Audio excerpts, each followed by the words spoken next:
Cyber centre of excellence દ્વારા થોડા સમય પહેલાં સાયબર સ્લેવરીનો એક ગુનો દાખલ કરવામાં આવ્યો હતો. આપ સૌને વિદિત છે એ પ્રકારે ભારત સરકારના પ્રયત્નોથી કંબોડિયા, મ્યાનમાર, થાઇલેન્ડ વગેરે દેશમાંથી જે ભારતીય નાગરિકોને સાયબર સ્લેવરીમાં ધકેલી દેવામાં આવે છે, એ લોકોને રેસ્ક્યુ કરાવીને પરત લાવવામાં આવે છે.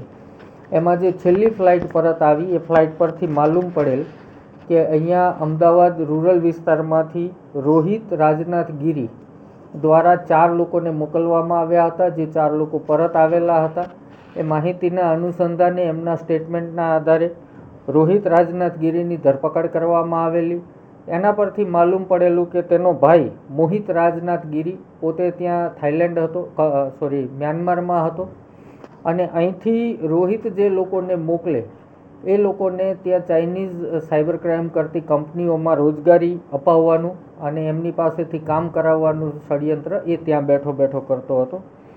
એ પોતે ચાઇનીઝ કંપની ગોલ્ડવિંગ એનો બોસ છે ધ કિટન, એટલે ધ કિટન ગેંગમાં માણસો પૂરા પાડવાનું સંપૂર્ણપણે કામ આ કરતો હતો. મોહિત રાજનાથ ગીરીને મ્યાનમારથી લાવી અને CBI મારફતેથી કબજો આપણે મેળવવામાં આવેલ છે.